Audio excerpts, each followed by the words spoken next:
The wine glass was still cold in my hand when she looked up across the table and said it. I think we should stop pretending, Armin. I'm done. I blinked, not quite sure I heard her right.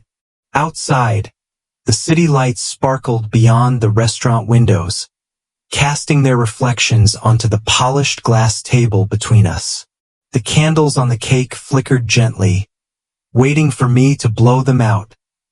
36 years of my life marked in wax and fire, but the celebration ended with her sentence. The words weren't loud, yet they shattered something deep inside me. There were no tears in her voice, no hesitation, just a cool, practiced detachment, as if she'd rehearsed it several times in her head and finally chose tonight to deliver her performance. I stared at her. Zoya, the woman who once traced her finger across my palm and whispered dreams about growing old together. The same woman who called me her home when the world overwhelmed her. She sat before me now with perfect posture, her emerald green dress catching the warm restaurant lighting, her expression unreadable. Are you serious? I asked, my voice barely more than a whisper. She nodded as if confirming a business deal. I didn't want to do this tonight, but there's never a perfect time. You're a good man, Armin.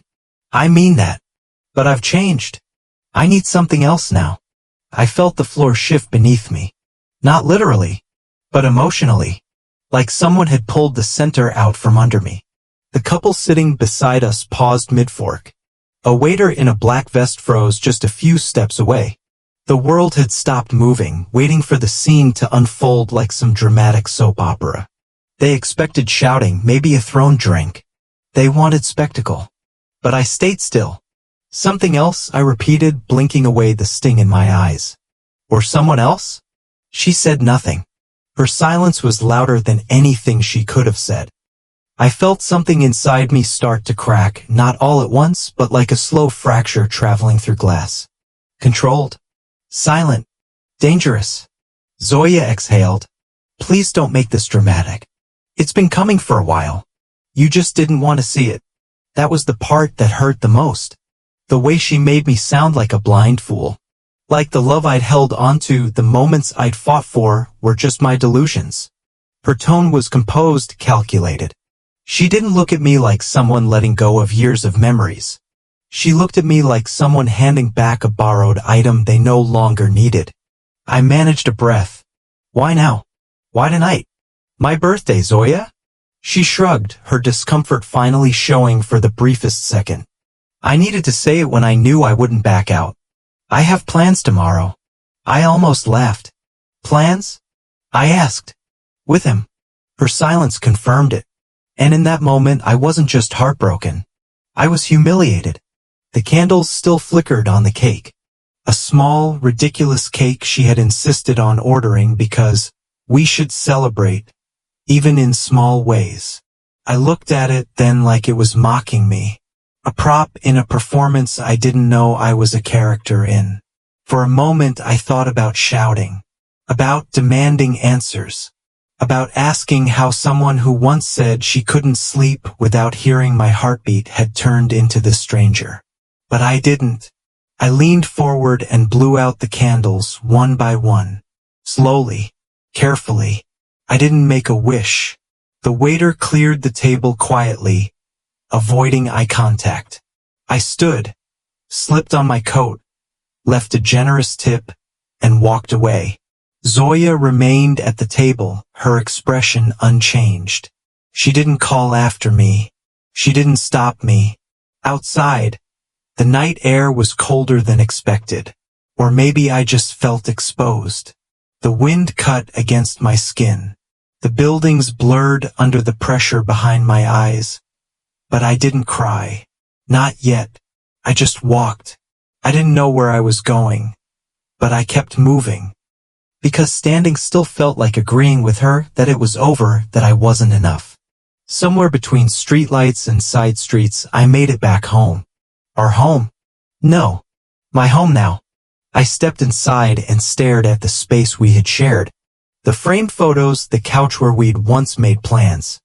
The kitchen that still smelled faintly like cinnamon from last week's breakfast. Everything looked the same, but nothing was. I climbed the stairs slowly and walked into our bedroom. Her half of the closet was empty. Clean. Like she'd been preparing. She had already packed her life away before telling me she was leaving. She hadn't just decided that night.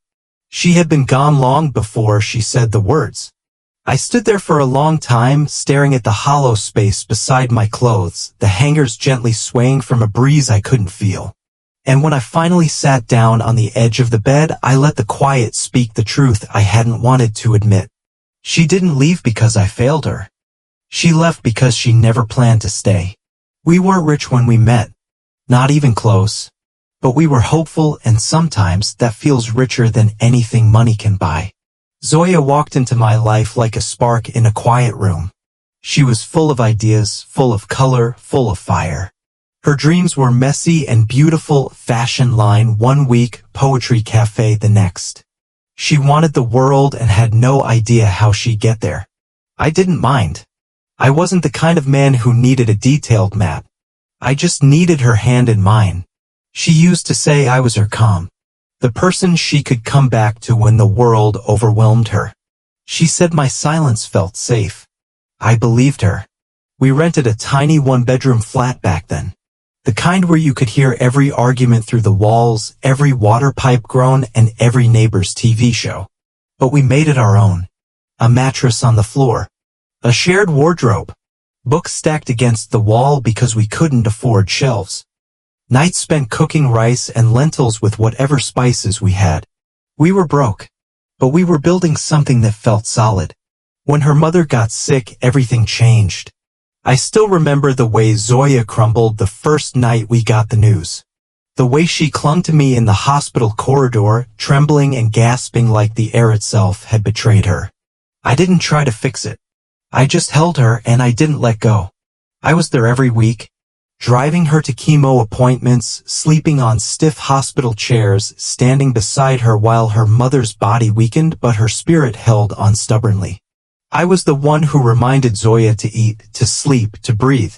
After the funeral, she changed. The softness in her eyes turned sharp. She stopped crying, stopped pausing to reflect. It was like a part of her froze, and the only way she knew how to thaw it was by chasing achievement. She applied for every MBA she could find, and when she got accepted, I was the one who celebrated the hardest. I took extra freelance jobs, cut back on everything, just so we could manage the tuition without sinking. She used to smile at me while studying late at night, her laptop balanced on her knees, and say, "I couldn't do this without you." I believed her then. So when did that change? When did I stop being her calm and become her inconvenience? The signs were there. I can admit that now. The nights got later. Her answers got shorter. Her eyes drifted when I spoke. At first, it was work. Always work. The new company needed her full attention. She was managing a team. There were deadlines. Pitches. Investors. I understood. I was proud of her. Then it was the phone. She started keeping it close, too close. Always face down. Always locked. The passcode changed without a word. She said it was about confidentiality. I said nothing. But something inside me tightened. Her clothes changed too. She traded comfort for designer cuts. Started wearing heels that hurt her feet but made her feel powerful. Perfume that lingered long after she'd left. I told her she looked incredible. She smiled, distracted. She always seemed distracted. We stopped having dinner together. Or if we did, she was somewhere else entirely. On her phone, in her head, at some dinner party I wasn't invited to. I started to feel like furniture in my own life. Present, but unseen. Then came the receipt. It was small. Folded between her jeans. I wouldn't have found it if I hadn't done the laundry that day. Dinner for two. A hotel booking. The date circled something inside me that I'd been trying not to name. She had told me she was at a networking event that night. I remember holding that receipt for hours, staring at it like it could change if I looked hard enough. My hands didn't shake. but my heart felt like it was being slowly crushed in a vice. I could have confronted her then, but I didn't. Because some part of me, some quiet, aching part, still hoped I was wrong. Still hoped this was a mistake. Still hoped she would walk through the door, drop her bag, and wrap her arms around me like she used to. That she would apologize. Explain. Say she loved me. But she didn't. Instead, I began to prepare. Quietly. Calmly. Like I always did. I started tracking our finances more closely. Checked the joint account. Small withdrawals here and there, but the pattern was clear. Rides she never mentioned, stores she never shopped at with me, charges that didn't align with the life I knew we lived. I started documenting. I opened a separate account. Moved my freelance payments there. I didn't tell her.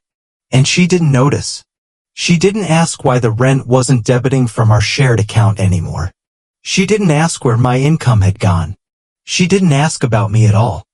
Some nights, I'd sit on the couch long after she'd fallen asleep, watching the soft rise and fall of her breathing and wondering if the woman I loved was still somewhere inside her. She wasn't cruel. She was just gone. Like a flame that had burned itself out and left only smoke. Still, I held on. Because that's what love does when it's sincere. It holds on longer than it should. It believes when it's not believed in. It stays rooted even when the soil turns dry. But love deserves more than just loyalty. It deserves honesty. And when she took that away, everything else began to rot. She moved out the next morning. No goodbye. No explanation. Just gone. I had stepped out for a short walk, needing to breathe, to get some distance from the sharp sting of her words the night before. I remember thinking the air might help clear the fog in my chest. When I returned, the house was too quiet. Still. Hollow. Then I saw it, the closet half empty, her perfumes gone from the dresser, the drawer that once held her favorite scarves left open like a wound. She hadn't left in a rush. She had packed with care.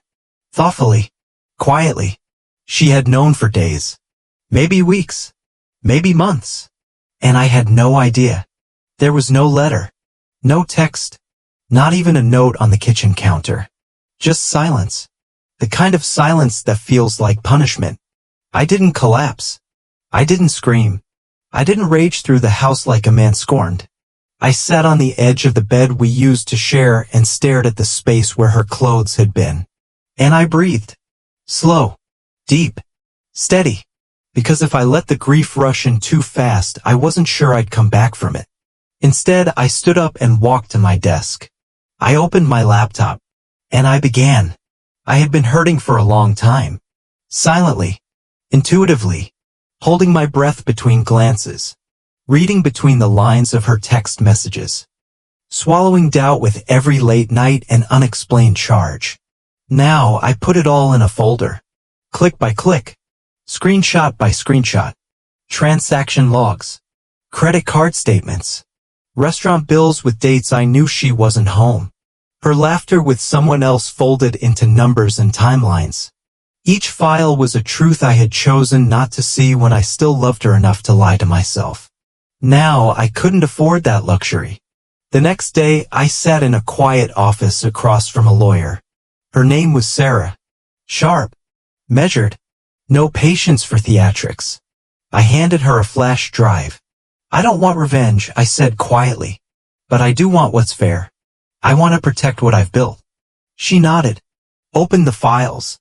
Studied them like a surgeon eyeing an X-ray before an operation. After a few moments, she looked up. You've been thorough. I had to be, I replied. She knew what she was doing. I needed to know too. Sarah leaned back. You're in a strong position. Especially if she used shared finances to support another relationship. I nodded slowly. There's more. I pulled out a small envelope and placed it on her desk, our cohabitation agreement. Signed years ago when Zoya and I first moved in together. It had been her idea, ironically. Just in case, she had said with a laugh. We never imagined needing it. But inside, in black and white, was a clause. Any proven infidelity would void claims to shared earnings. She had insisted on it. Back then, it was a formality. Now, it was protection. Sarah read it carefully, her face unreadable. This changes everything. I sat back, hands still, heart loud. Do you want her served now? She asked. I shook my head. Not yet. Her eyebrow arched slightly. You're waiting for something? Not something, I said. Someone. The version of myself that knows exactly what he's worth. I didn't say anything publicly. Didn't update my status. Didn't write vague quotes about betrayal. I didn't need attention. I needed clarity. Friends started reaching out after a few days, confused, cautious. Hey, is everything okay? We haven't seen Zoya's name in a while. We saw her with someone. We didn't want to say anything earlier. I kept it brief. We're going our separate ways. I wasn't ready to explain to anyone how the love I gave her turned into fuel for someone else's new beginning. But I was ready to take my own back. I opened a new bank account under my name. Started shifting income. Rerouted all my freelance payments. I reviewed every subscription, every joint service, and untangled myself from them. I changed the locks. I updated the emergency contacts on every document. I quietly began reclaiming my life. 2 weeks later, a friend sent me a photo from across the city. Zoya, laughing over dinner with a man I recognized from her old office. Raza, the one she used to call just a friend. The same man whose name had shown up in her call logs during odd hours. Back when she said she was working late. It wasn't a surprise. Not anymore. I thanked my friend for the message. Then I deleted it. I wasn't chasing closure through confrontation. I was building it through discipline. My days started earlier. My emails got faster. My invoices sharper. I created a vision board for the consultancy idea I'd buried under sacrifice for years. It wasn't just about making money, it was about making meaning. Helping small creators, freelancers, and women-led startups manage their finances. Zoya had once told me I was too cautious. But it was caution that was saving me now. Sarah called again after 3 weeks. Her lawyer just reached out. She wants to contest your right to the joint account. I smiled. Time to proceed. The next day, the papers were filed. Served discreetly. Delivered to her office. During her morning meeting. I didn't choose that time to be cruel. I chose it to be exact. That evening, she texted. You've changed. This is cold. This isn't who you are. I stared at the screen and slowly typed back. No, this is exactly who I am. The version you never bothered to know. Then I set the phone down, poured a cup of tea, and looked out at the sky. For the first time in months, it felt like I was no longer trapped in someone else's storm. I had found my own weather. 1 week after the papers were served, Zoya posted a quote on her Instagram story. Healing isn't linear. Be gentle with yourself. It was overlaid on a filtered image of a steaming cup of herbal tea beside a journal and a flower she likely didn't pick. The kind of aesthetic sadness people curate when they want sympathy without offering a real explanation. The caption was vague, but the message was clear. She was the one hurting now. But I wasn't watching to mock her. I was watching to make peace with something I had long refused to admit. She had built a fantasy on borrowed time. And now that fantasy was finally cracking. Zoya had left me believing she was stepping into a brighter future. But the light she ran toward? It burned too hot and too fast. The man she had chosen, Raza, wasn't a partner. He was a playground. A detour. A temporary escape from the weight of real life. And real life doesn't wait long to bring people back down. Meanwhile, I was no longer crumbling. I was crafting. The consultancy I had once sketched in the corners of my notebook, the one I used to dream about in whispers while putting her dreams first, had quietly come to life. Axis Financial Studio.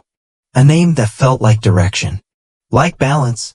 It started with a single client, a young woman trying to untangle her income from a complicated divorce. She cried during our first call, ashamed that she didn't understand how her own money worked. I told her what I wish someone had told Zoya years ago. It's not your fault no one taught you. But it's your strength that you're ready to learn now. Her response? You make me feel capable. And just like that, something lit up inside me again. Not because I was needed, but because I was finally useful in a way that mattered. Within a month, more women reached out. Freelancers. Creators. Young moms starting side businesses. Women who had once handed their finances and their power to someone else. They came to me nervous, but they left steady. I didn't just coach. I translated chaos into calm. I didn't just manage numbers. I helped women find clarity in places they'd once felt small. And in return, they gave me something no relationship ever had, mutual empowerment. Then came the email from Zoya's lawyer. They were contesting the asset division, claiming she had made emotional and creative contributions to my freelance income, trying to lay claim to work I had done in silence while she drifted toward someone else. Sarah, my lawyer, didn't blink. She pulled out spreadsheets, financial logs, time-stamped project files, a tab showing how her spending increased by 61% in the year leading up to her exit. There were Uber charges at midnight, boutique purchases she claimed were for work, hotel bookings that overlapped with dinners for networking. Sarah smiled as she attached the final summary. Let's see how they explain this, she said. That week, the court froze the rest of the joint assets under my name until further review. Zoya texted again. You're really doing this? After everything? I didn't answer. What was there to say? Everything I'd ever done for her had been out of love. Everything I was doing now was out of respect for myself. It's strange how grief fades. Not all at once, but quietly, like background noise that eventually gets absorbed into silence. I realized I was healing the night I came home from a client call, changed into sweatpants, and stood barefoot in the kitchen with a warm plate of rice. There was no music, no phone buzz, no one waiting for me, just peace. And it felt so full it made me want to cry. Because once upon a time I believed I couldn't breathe without her. Now I was learning how to live without even remembering to miss her. The final court hearing was set. I sat at the table beside Sarah, dressed in a suit that felt just tight enough to remind me I was still growing into this new skin. Zoya sat across from me. Her face was composed, but her hands fidgeted slightly in her lap. Her new lawyer was younger, nervous, unprepared for what Sarah was about to lay out. In quiet, deliberate order, Sarah presented the financial records, the proof of separate income, the violation of our cohabitation clause, the timeline of her new relationship backed by card activity, messages, and photos. Zoya's lawyer tried to interrupt. This feels punitive. Sarah replied evenly, this feels factual. The judge didn't flinch, ruling, all accounts to remain under my authority, all claims to income and investments dismissed, agreement upheld, claims to support rejected. When the gavel dropped, Zoya didn't say a word. But I saw it. Not rage, not regret. Something deeper. Recognition. That I wasn't the same man she walked out on. As I left the courtroom, she followed. I heard her heels before I heard her voice. Armin. I stopped. Turned. She looked smaller. Or maybe I just stood taller now. You really did it, she said. Her voice wasn't angry. It was quiet. Flat. You really saw everything, and you still waited. I was hoping I wouldn't have to use it, I replied. She blinked. Her mouth trembled. Did you ever hate me? I shook my head slowly. No. I just finally chose me. She wanted to say more. I saw it in her eyes. But I didn't wait. Some stories don't need a second ending. Back at my office that night, my assistant had left a sticky note on my desk. Your niece called. Don't forget her birthday. And bring cake. Birthday cake normal. Beautifully normal. I turned on the lights, made a cup of tea, and sat beneath the soft glow of the work I'd built with my own hands.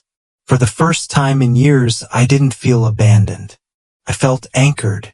Not because someone else held me, but because I had finally learned how to hold myself. The final hearing was scheduled for a Thursday morning. It was raining. Not a dramatic thunderstorm, just a slow, steady drizzle. The kind that makes the world feel quieter, softer. As I stood outside the courthouse, umbrella folded in my hand, I let the cool drops settle on my shoulders. I didn't flinch. I had nothing to run from anymore. For months, I had carried a weight I couldn't name. I had second-guessed every decision, every step toward reclaiming myself. But that morning, under a gray sky and a rising breath, I finally felt still, not frozen, rooted. Inside, the courtroom was sterile. Pale walls, fluorescent lights, nothing warm about it. But I wasn't here for comfort. I was here for closure. Zoya was already seated on the opposite side. She wore a gray suit I recognized from a shopping trip we once took together. She had tried it on and spun in front of the mirror, asking, "Does this make me look powerful?" Now it looked heavy on her shoulders. Her lawyer fumbled with a folder, while Sarah, my lawyer, sat beside me, poised, calm, completely unfazed. She had seen this kind of thing before. A woman who had underestimated the man who once loved her more than himself. But today I wasn't that man. The judge entered. Papers shuffled. Names were called. The tone was professional. Cold. But beneath it all, something was unraveling. Sarah stood.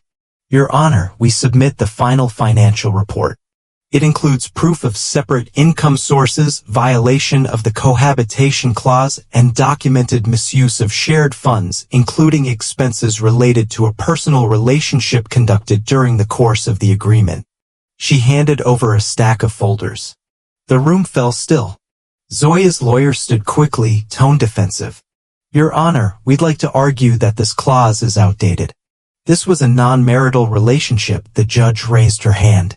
"I've reviewed the agreement. Section 9 remains binding. Duration extends through legal separation. Please proceed." Zoya's lawyer sat down. Flustered. Quiet. Sarah continued, steady as ever. "We've also submitted timestamps, receipts, travel records, and proof of withdrawals from joint funds for hotel stays, personal gifts, and expenses unrelated to shared living." Each line she read wasn't just evidence. It was a wound closing. A betrayal being named. A woman who thought she'd never have to answer, suddenly realizing she had underestimated the silence she left behind. The judge looked at Zoya then. Her expression didn't soften. "Ms. Rahim, do you contest the accuracy of these financial records?" Zoya glanced sideways at her lawyer. His eyes dropped. She hesitated, then spoke. "No, Your Honor." Her voice was low, controlled, but not confident. For the first time since she'd left, she wasn't directing the story. She was sitting inside it and being held accountable. Final ruling, the joint account remained frozen under my authority. Her claim to post-separation earnings was denied. The cohabitation agreement was upheld. No compensation or support awarded. All disputed assets assigned back to me. It wasn't about the money. It was about the dignity of being heard. The gavel dropped with a soft bang that echoed through me. Not like thunder, but like closure. Zoya didn't cry. She didn't protest. But she didn't stand right away either. She just stared at the papers in front of her like they were written in a language she no longer understood. I rose quietly, thanked Sarah, and walked toward the exit. But before I reached the door, I heard her voice. "Armin." I turned. She stood there, her expression unreadable. Her shoulders slightly hunched. She looked like a version of herself she never wanted me to see, uncertain, unguarded. "You really did all of this?" It wasn't a compliment. It wasn't even anger. It was realization. "You watched me leave. You saw everything. And still, you waited." I nodded. "I was hoping I wouldn't have to use it," I replied. Her lips parted like she wanted to argue. But nothing came. She searched my face like she might still find the man who once begged her to rest, to eat, to breathe. The man who carried her grief so she wouldn't have to. But that man wasn't standing there anymore. I never thought you'd be the one to hurt me back, she whispered. I didn't, I said gently. I just made sure you couldn't hurt me again. She blinked quickly, eyes wet now. But she didn't reach for me. She knew better. What happens now? She asked. I looked her in the eye. You move on. And so do I. Only difference is I won't have to look over my shoulder. Then I turned and walked out of the courthouse into a world that had waited patiently for me to come back to myself. That evening I stopped by my sister's house. My niece ran up to me with a drawing in her hand, bright colors, stick figures, one of them labeled Mamu. You look happy in this, I said, smiling. That's because you are, she said simply. Children don't lie. Later that night, I sat alone with a cup of tea in hand, no longer haunted by what-ifs or flashbacks. The silence wasn't lonely anymore. It was mine, and I had earned it. 6 months passed quietly. Not the kind of quiet that comes from emptiness, but the kind you earn, slowly, steadily, after chaos has finally left the room. I didn't mark the days on a calendar. I didn't keep track of how long it had been since Zoya walked out of my life. One morning I simply realized I hadn't thought about her in days. Then a week. Then longer. And I smiled. Because that to me was healing. Not forgetting. Not replacing. Just no longer needing to hold the hurt. Axis Financial Studio had blossomed. What started as a quiet freelance idea during the darkest time of my life had grown into something living, breathing, and deeply personal. Our team had grown. First it was just me, then my assistant, then 2 new hires, women with big hearts and sharp minds. We weren't just crunching numbers or building budgets. We were helping people, especially women, untangle the financial knots left behind by other people's mistakes. One client, a soft-spoken woman in her 40s, sat across from me in our office's small conference room and said, "My husband made me feel stupid for not knowing anything about money. I didn't even know how to ask questions." I looked her in the eye and said gently, "You weren't stupid. You were unprotected. That changes now." She cried. Not because of her past, but because for the first time someone saw her future. More clients came. Single mothers. Artists. Women restarting their lives at 50. Women whose husbands had left, whose families had failed them, whose confidence had been shattered by years of silence. They didn't want pity. They wanted structure. And they wanted someone who wouldn't talk down to them. That's what we gave them. Me and my team. Practical guidance. Firm boundaries. Gentle encouragement. We gave them back the pen they thought they'd lost. And in the process they rewrote their stories. One evening, after a full day of back-to-back client calls, I sat in my office sipping lukewarm tea and realized something that stopped me cold. I was becoming the man I used to dream of being. Not flashy. Not famous. But useful. Steady. Clear. Not trying to impress anyone. Just helping. The speaking invitations followed slowly. A client recommended me to a local entrepreneurship panel. They wanted someone to speak on emotional resilience in business. I hesitated. I didn't want to stand on stage and talk about Zoya. I didn't want to make a performance of my heartbreak. But when I stood there under the lights and looked out at that crowd, mostly women, some men, all of them carrying stories they hadn't told, I said this: sometimes the biggest thing you recover from isn't losing someone. It's losing yourself while trying to keep them. And the room went silent. Then it exhaled. After the event, a woman approached me. Mid-30s. Nervous eyes. Hands gripping the strap of her purse like it was her lifeline. "My fiancé just left," she whispered. "Said I was holding him back. Said I made him feel small. And now, I don't even know who I am." I looked at her, not as a speaker, not as a coach, as a person. "You haven't lost yourself," I said. "He just never saw all of you," she cried. I didn't say much after that. Some healing doesn't need more words. Just someone who understands. Zoya reached out once. Not directly. A connection request on LinkedIn. No message. No caption. Just a quiet digital knock. I didn't accept. Not because I was angry, but because some doors stay closed, not out of bitterness, but out of peace. One night, my niece Amelia helped me clean up the whiteboard in our office after a team brainstorm. She picked up a marker, looked at me and said, "You know, Mamu, you're kind of famous now." I laughed. "Am I?" She nodded. "Not famous, but the kind people talk about in rooms you haven't even walked into yet." I smiled, shook my head, and kept wiping. Then she added, "You helped so many women who thought they were stuck forever. That's legacy." I froze for just a second, not because I was overwhelmed, but because I had never seen it that clearly before. I wasn't just surviving anymore. I was building a life that helped others survive too. We launched a scholarship program a few months later. The Second Wind Fund. Grants for women rebuilding after divorce, career loss, or betrayal. No essays. No auditions. Just a conversation. A plan. A hand to hold while they found their footing. One recipient sent us a card that now hangs by my desk. "You didn't save me. You reminded me I could save myself." And isn't that the point? Isn't that what I had to learn, too? Zoya's name doesn't come up much anymore. Not in my thoughts. Not in my meetings. Not in my heart. Not because she didn't matter once, but because the man who loved her so deeply, he's somewhere else now. Alive. Present. Whole. It was a Wednesday afternoon when I saw her again. I hadn't planned it. Life rarely hands you those moments on schedule. I was walking back from a client meeting, sipping chai from a paper cup, the wind cool against my collar. Everything felt settled. And then I saw her. Zoya. Standing in front of a bookstore we used to visit together.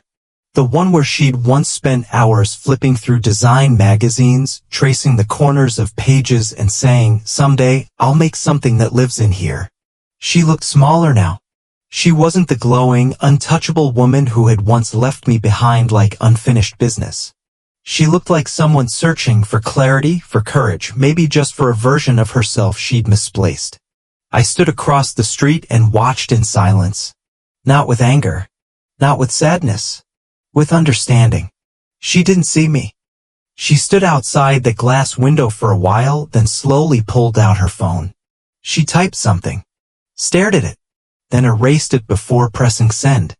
And in that moment I felt something settle inside me. Not closure from her. Closure from the part of me that still wondered if I had been enough. I turned and walked in the opposite direction. No drama. No confrontation. No need to be seen. Because the truth is, healing doesn't look like a grand ending. It looks like choosing to walk away from the past when no one's watching. That night, I got home and found a note from my niece Amelia on the kitchen counter. "You teach me what love is without saying a word. Not the fairy tale kind. The kind that saves people quietly. Even if the first person it has to save is you." I sat down with that note in my hand and I cried for the first time in a long time. Not from pain. From recognition. Because someone saw me not as broken, not as bitter, not as wronged, but as someone who had chosen to become whole again. The next morning, I returned to the office and looked at the wall where my team had started pinning notes from clients. A colorful mosaic of gratitude, stories, and small victories. One note caught my eye.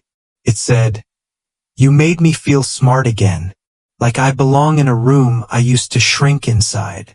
I thought about Zoya then, not with longing, not even with sorrow, but with gratitude. Because if she hadn't left, I might have never discovered the parts of myself that didn't need her to feel complete. A few weeks later, at a community entrepreneurship dinner, I was introduced to someone new.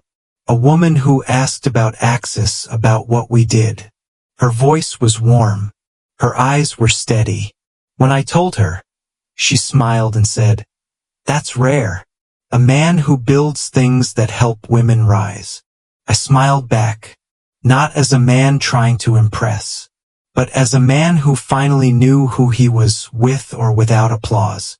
Zoya never reached out again. And I never needed her to. Her part in my story had ended. Not with a door slammed. Not with words shouted across a courtroom. But with a chapter closed gently. Quietly. Permanently. At the 1-year anniversary of Axis, my team hosted a small gathering. Nothing flashy. Just laughter, good food, and the hum of something alive. I stood beside my staff, my clients, my niece, and the women we had helped. And I felt full. Not proud. Just present. That was something I hadn't felt in years. Sometimes people don't get what they deserve. They get what they chose. Zoya chose escape. I chose growth. She left me alone and broke my heart. But I rose. Not louder. Not faster. Just stronger. And I stayed that way.